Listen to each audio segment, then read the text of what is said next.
menutup pembahasan kita tentang sholat. Kemarin persiapan sebelum sholat sudah dijelaskan. Makna doa iftitah dijabarkan.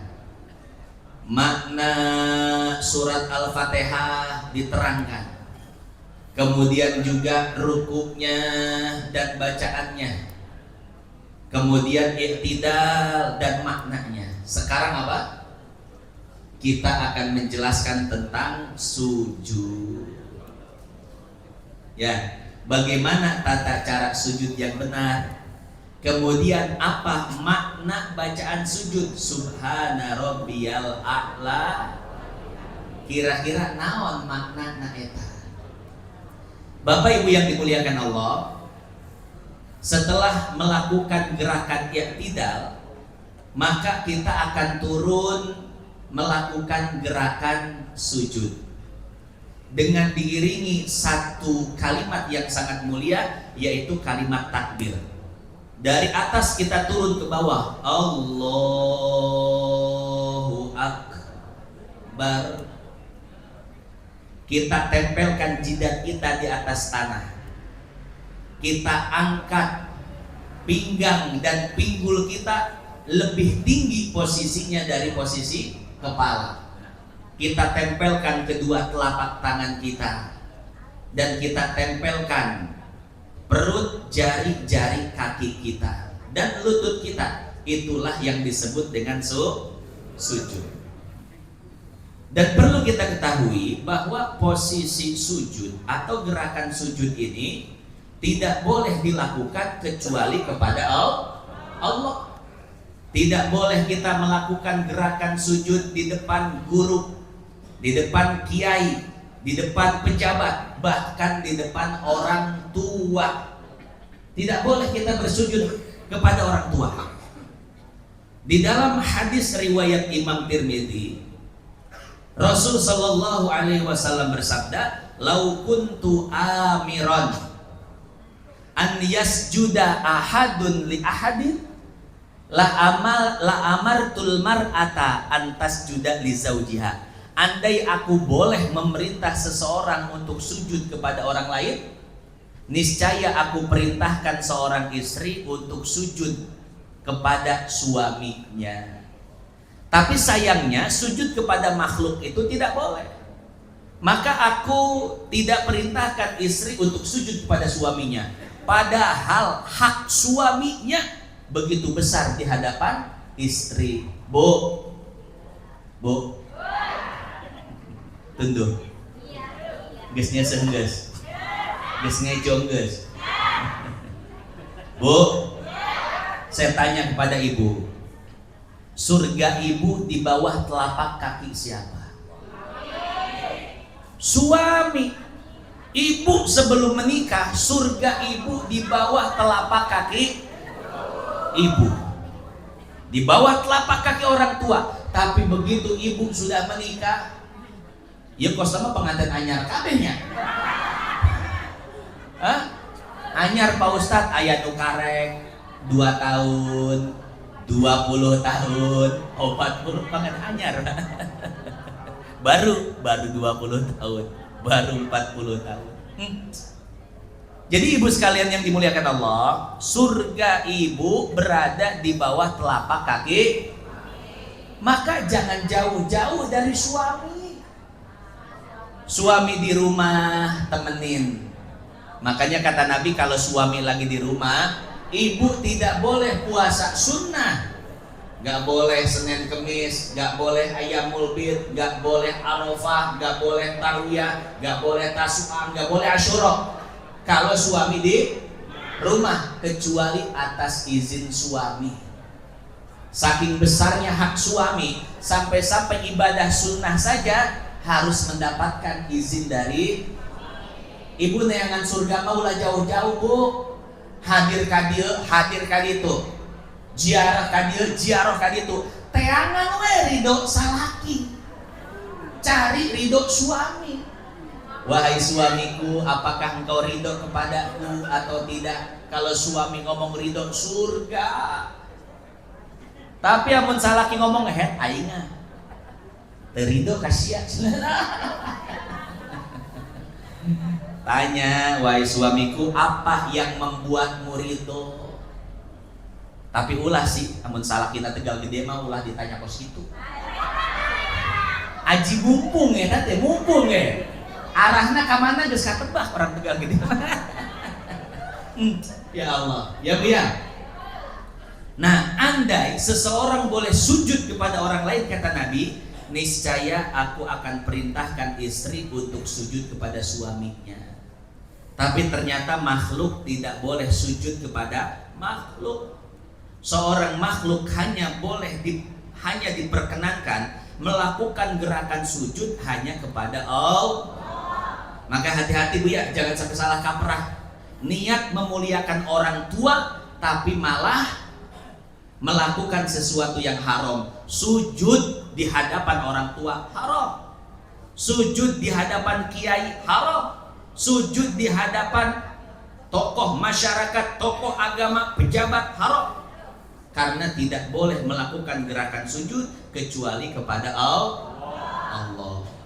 Bahkan Bapak Ibu boleh lihat Al-Baqarah 34. Wa idh qulna lil malaikati isjudu li Adam fasajadu illa iblis. Allah mengumpulkan malaikat, kemudian memerintahkan malaikat untuk sujud kepada Adam. Semua malaikat sujud kecuali, pertanyaannya apa yang dimaksud sujud di situ? Apakah sujud di situ seperti sujud dalam gerakan sholat? Kita lihat tafsirnya. Gak usah yang gede-gede, kita lihat tafsir yang paling ringkas, tafsir Jalalain. Apa kata Imam Suyuti, Imam Mahalli? Kata beliau, yang dimaksud sujud di situ adalah sujudu tahiyatin bil inhina. Hanya sekedar penghormatan kepada Nabi Adam dengan cara membungkukkan badan. Kalau ada orang besar, guru kita, pejabat kita, bungkukan badan kita. Itu namanya al-inhina. Nah, itulah sujudnya para malaikat kepada Nabi Adam. Bukan melakukan gerakan sujud seperti di dalam sholat. Hanya sekedar membungkukkan badan. Kenapa membungkukkan badan? Karena posisi sujud yang ada di dalam sholat itu tidak boleh dilakukan kecuali kepada Allah. Insya Allah sampai sini paham Bapak Ibu? Pesan utamanya adalah pesan tauhid. Pesan pertamanya adalah pesan akidah, bahwasanya kita tidak boleh benar-benar tunduk kecuali hanya kepada Allah. Kemudian yang kedua, secara fikih, syarat sujud, anggota sujud ada 7. Kalau 7-7-nya ini terpenuhi maka sujudnya sah. Tapi kalau tidak terpenuhi maka sujudnya tidak sah. Apa? Yang pertama, jidat. Ini jidat harus nempel di tempat sujud. Kalau tempat sujudnya ubin berarti harus nempel di ubin. Kalau tempat sujudnya sejadah berarti harus nempel di sejadah. Kalau tempat sujudnya karpet berarti harus nempel di karpet. Jidat kita harus benar-benar menempel di tempat sujud tanpa terhalangi oleh apapun. Tidak terhalangi oleh peci, Pak. Ada yang suka pakai peci begini. Begini tuh. Pecinya tetanggaan sama alis. Nih, tetanggaan sama alis. Deket banget sama alis. Sampai-sampai tarang kita, naon tarang teh? Sampai-sampai jidat kita itu tertutupi peci atau tertutupi sorban, tertutupi imamah, tertutupi pakaian yang sedang kita pakai, maka sujud kita tidak sah. Karena yang namanya jidat itu harus benar-benar terbuka, kemudian dia menempel dengan tempat sujud. Yang kedua dan ketiga adalah telapak tangan kita. Telapak tangan harus benar-benar menempel di tempat sujud. Cuman telapak tangan ini pilihan, boleh terbuka, boleh tertutup. Bapak sholat pakai sarung tangan boleh. Habis jadi kiper bisa tuh. Nggak sempet buka sarung tangan langsung sholat. Mantep. Kiperna boga wudu lah. Kiperna boga wudu. Begitu azan sholat heula tah sambil nungguan wasit niup priwitan. Mantep. Sholat bapak pakai sarung tangan boleh, atau terbuka juga boleh, sama juga dengan ibu, boleh tertutup boleh terbuka. Artinya apa? Antara telapak tangan dengan tempat sujud boleh ada penghalang, boleh langsung tidak ada penghalang. Kemudian yang keempat dan yang kelima adalah lutut kita. Ini lutut harus benar-benar menempel dengan tempat sujud. Cuman dengan syarat lutut ini harus benar-benar tertutup. Baik laki-laki atau perempuan lututnya tidak boleh terbuka aurat, maka sholatnya tidak sah. Kemudian yang keenam dan yang ketujuh yaitu perut jari-jari kaki. Mana Pak perut jari-jari kaki? Jari kaki kita bagian bawahnya, nah itu perut jari-jari kaki. Itu harus menempel dengan tempat sujud. Enggak harus semuanya, enggak harus 10-10-nya nempel. Yang penting kaki kanan ada perwakilan, kaki kiri ada perwakilan. Yang nempel cuma jempolnya doang, sah. Atau jempol sama telunjuk kaki, sah.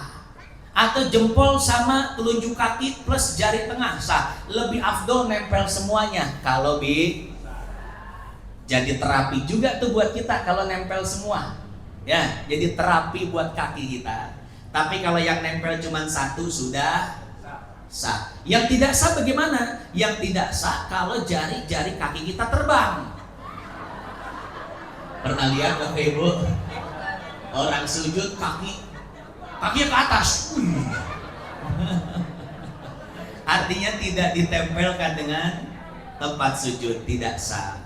Sesuai dengan hadis Nabi, umirtu an asjuda ala sab'ati a'dha.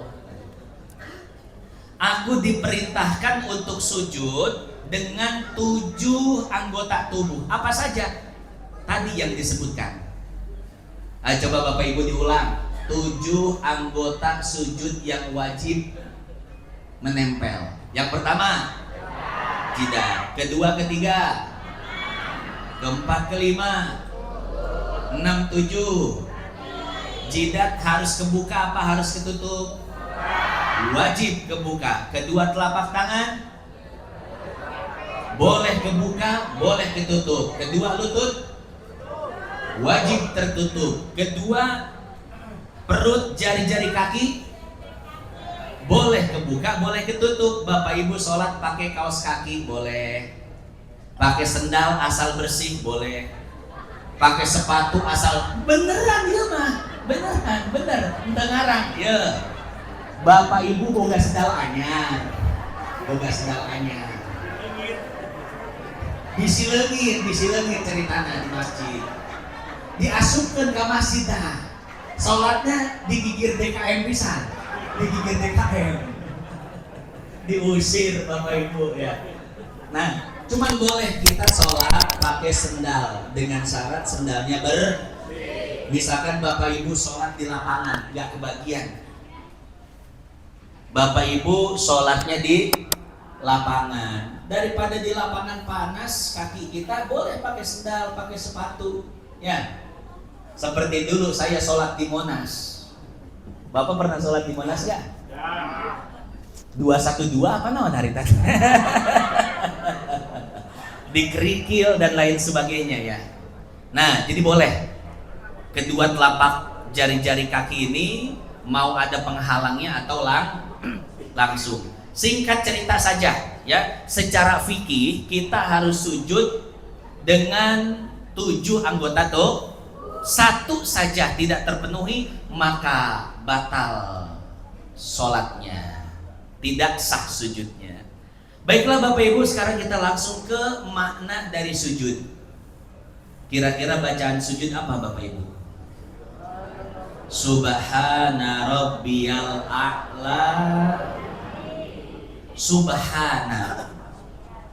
Subhana adalah maf'ulun bihi mansubun wa alamatun nasbihi fathatun zahiratun fi akhirih. Maf'ul dari mana? Maf'ul dari fi'il fa'il mahzuf. Takdirnya usabbihu subhana. Anu pernah masantren ngarti tah? Eta ngaranna ilmu nahwu, ilmu gramatikal Arab. Ya. Usabbihu subhana, usabbihunya dihapus, fi'il fa'ilnya tinggal maf'ulnya subhana. Subhana mudhaf, Rabbi adalah mudhaf ilaih, subhana Rabbi. Kemudian al-azim ada alif lam, maka ianya dihidupkan, subhana rabbiyal azimi wa bih azimi, subhana rabbiyal a'la. Kalau al-azimi ruku, al-a'la sujud. Maha suci Tuhanku yang maha tinggi. Dia adalah zat, dia adalah entitas yang paling tinggi posisinya di alam semesta ini. Tidak ada yang lebih tinggi daripada entitasnya. Tidak ada yang lebih tinggi dari perintahnya. Maka semua perintah yang bertentangan dengan perintahnya maka wajib dianulir, wajib dibiarkan, wajib ditentang jika perintah-perintah makhluk bertentangan dengan perintah Allah. Artinya Bapak Ibu, di dalam sujud ini kita harus pandai-pandai memposisikan Allah dengan posisi yang semestinya. Allah kita posisikan sebagai zat, sebagai entitas yang sangat tinggi di dalam hati kita. Selain Allah semuanya rendah, selain Allah semuanya kerdil. Artinya apa?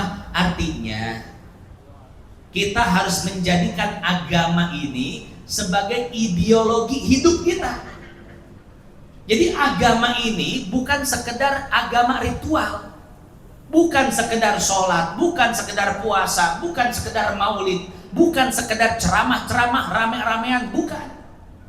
Jadi kita menjadikan agama ini, menjadikan syariat sebagai pandangan hidup kita, sebagai ideologi kita. Kalau kita menjadikan agama Islam sebagai ideologi, syariat Islam sebagai pandangan hidup, maka Bapak Ibu, kita dimanapun kita berada, maka standar kebenaran itu syariat.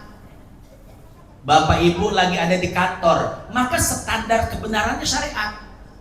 Kalau di kantor ada perkara-perkara yang tidak sesuai dengan syariat, maka kita jauhi.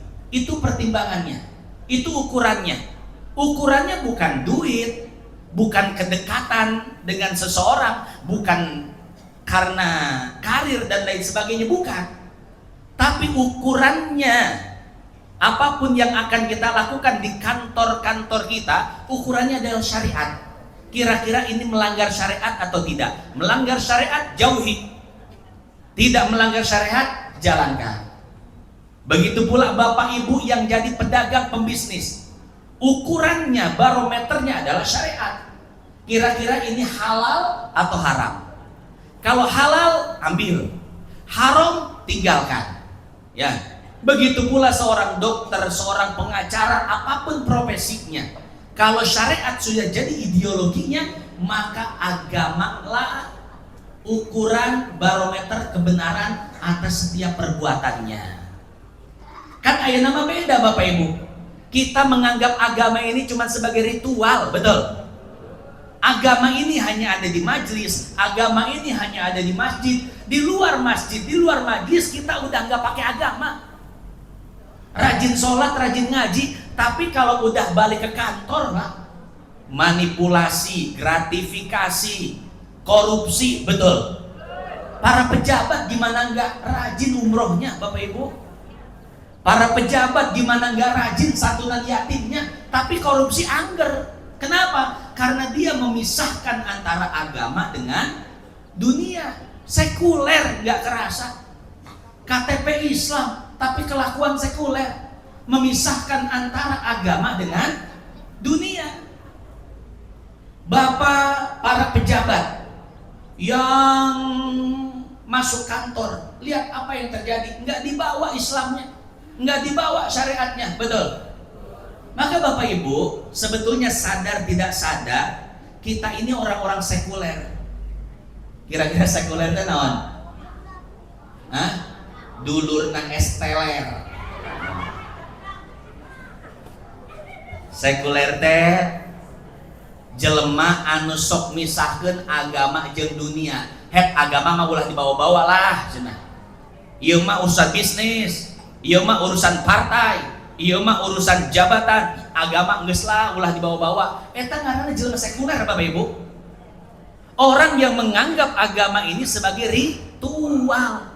Cuman di masjid, cuman di majelis, itu salah. Sesat itu. Sesat pemikiran, sesat akidah. Yang benar adalah agama syariat Islam itu sebagai pandangan hidup, panduan hidup kita, barometer kebenaran. Itu adalah agama dan syariat. Agama kita jadikan sebagai ideologi kita, itu yang benar, ya. Kalau seandainya kita menjadikan syariat sebagai prinsip kita, agama ideologi kita, saya yakin Bapak Ibu, ayat ini akan berlaku kepada kita. Walau anna ahlal qura amanu wattaqau lafatahna alaihim barakatim minas sama'i wal ardh. Andai satu penduduk negeri mereka beriman dan bertakwa kepadaku. Takwa bukan sekedar ibadah ritual, tapi bagaimana kita bisa menerapkan hukum-hukum Allah dalam kehidupan sehari-hari kita. Andai kita beriman, bertakwa, menerapkan syariat, menjadikan agama sebagai ideologi pandangan hidup kita, kata Allah, la fatahna alaihim barakatim minas sama'i wal ardh. Aku bukakan keran-keran keberkahan dari langit dan keran-keran keberkahan dari bumi, sehingga negara Indonesia yang benar-benar kaya, kekayaannya itu akan benar-benar dinikmati oleh rakyatnya. Indonesia gimana nggak kaya Bapak Ibu? Di Papua ada gunung emas, di bawah gunung emas ada uranium, di Kalimantan ada batu bara, kekayaan hutan, kekayaan laut dan lain sebagainya. Tapi rakyatnya kismin kis. Kunaon jawabannya? Nggak ada keberkahan Bapak Ibu. Di Indonesia nyari kerja susah, pendidikan mahal, BPJS kemarin nungguan 10 jam kuat paeh jelema. Betul? Nyawa tuh beritanya viral. Orang sudah sekarat cuman karena BPJS harus nunggu 10 jam, akhirnya mati Pak. Mati orang Pak. Masya Allah. Kesehatan susah Pak di negara kita. Pendidikan mahal. Ayeuna nu hayang asup pondok kudu mayar beraha belas juta. Yang mau pendidikan bagus harus mengocek uang yang begitu mahal. Nggak ada keberkahan di negara kita Bapak Ibu. Kenapa? Karena tadi Islamnya Islam ritual. Saya yakin geus balik ti dieu ge ingetna lurah, geus balik ti dieu ge ingetna kerudung, ngaliwat dan lain sebagainya. Islam ritual. Betul? Geus balik ti dieu ge geus poho. Ustaz Saiful ngomong naon? Ustaz Saiful eta mah di majlis doang cenah. Ayeuna mah geus di desa ya, geus di desa ya. Beda deui eta mah Ustaz Saiful mah cenah hajeun. Sekuler gak terasa. Maka kata Nabi di akhir zaman Islam itu tinggal namanya saja. Betul. KTP doang Islam, tapi kelakuan gak Islami. Betul. Andai satu penduduk negeri beriman, bertakwa, menjalankan syariat, walaupun tanahnya tandus tapi negerinya kaya-kaya. Seperti negara apa? Negaranya tandus tanahnya, tapi rakyatnya kaya-kaya. Berkah Bapak Ibu. Betul. Buya Hamka pernah mengatakan seperti ini. Saya pergi ke Eropa, di sana saya melihat Islam, tapi saya tidak melihat orang Islam. Tapi Tapi begitu saya kembali ke timur, ke Mesir, saya melihat orang Islam, tapi saya tidak melihat Islam. Apa maksudnya? Maksudnya itu, yang menjalankan syariat Islam kok malah non-muslim, malah orang-orang barat. Lihat Pak, di Swiss, di Denmark, di New Zealand, negara yang begitu bersih, begitu disiplin waktu, jujur, korupsi 0%, padahal non-muslim, lain orang Islam. Kok bisa? Sebaliknya negara-negara Islam tingkat korupsinya menurut Islamic City Index itu korupsi tertinggi di dunia. Pertanyaanku, naon sia Islam teh kok sekarang itu? Karena Islamnya cuma Islam di masjid, Islam di masjid, Islam di majlis. Setelah masjid, majlis nggak ada Islam-Islaman.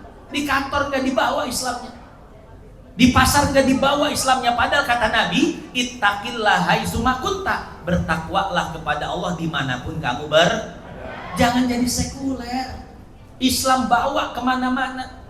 Ya, ibu pakai kerudung, mau nyetir mobil, mun motor teh ngaranna teh ya, amun nyetir mobil, numpak motor, ulah sok ambek-ambekan di jalan. Kunaon mawa identitas Islam kerudung. Yo mah emak-emak ambek-ambekan.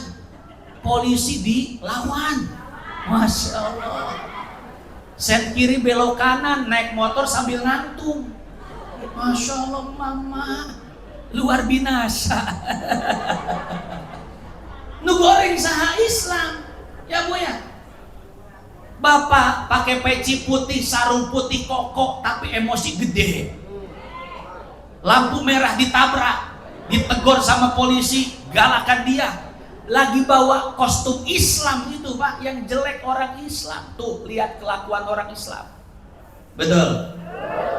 Nah ini coba lihat, non-muslim negara barat bisa sampai dibukakan keberkahan yang luar biasa oleh Allah.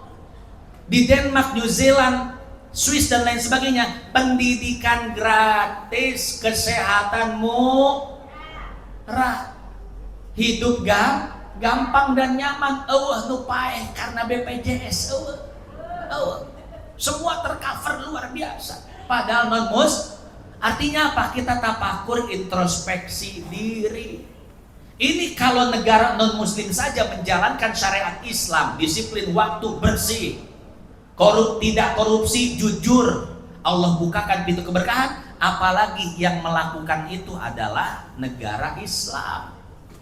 Andai orang Islam melakukan itu Pak, saya yakin berpuluh-puluh keberkahan akan Allah berikan di negara kita. Keberkahannya berpuluh-puluh kali lipat daripada keberkahan yang Allah berikan kepada negara-negara non-muslim. Maka saya jadi teringat dengan Islam yang dulu. Dulu itu Islam pernah menjadi the golden age of Islam, masa keemasan Islam. Dulu dunia dikuasai oleh Islam. Dunia bagian timur dikuasai oleh dinasti Abbasiyah, pusat pemerintahannya di Baghdad. Dan dunia bagian barat dikuasai oleh dinasti Umayyah, pusat pemerintahannya di Cordoba, Spanyol. Dulu Spanyol itu negara muslim. Banyak ulama yang muncul di Spanyol, Imam Qurtubi, Imam Ibnul Arabi, Al-Imam Ibnu Abdul Bar dan lain sebagainya, dari Spanyol semua. Dulu peradaban Spanyol luar biasa, peradaban Baghdad luar biasa. Ketika Perancis dan Jerman jalan-jalannya masih letak. Naon letak teh bahasa orang? Lumpur. Di Spanyol, di Baghdad Bapak Ibu, jalannya udah aspal paving block. Bangunan udah tinggi-tinggi, saking bersihnya, saking menjalankan syariat Islam. Di Baghdad itu sungai di tengah kotanya, airnya bisa diminum.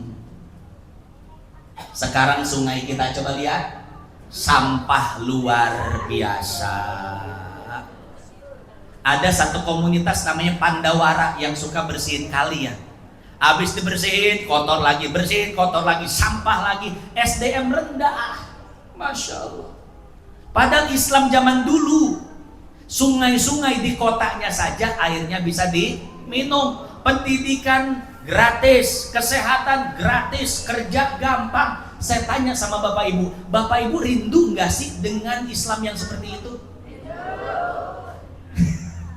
Amin, tak kudu pakai BPJS-nya. Bu, nggak ada orang susah, kerja gampang.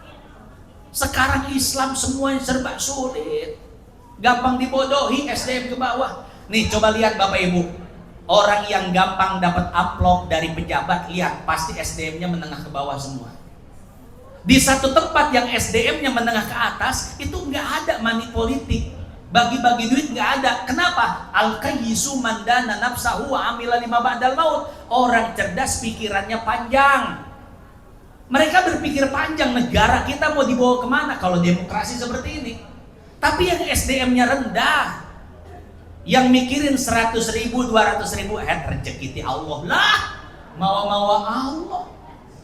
Saya kasih tahu Bapak Ibu, kalau sampai Bapak Ibu menerima uang seperti itu, mohon maaf, saya harus jujur, Bapak Ibu itu rendah, hina, nggak ada harga diri.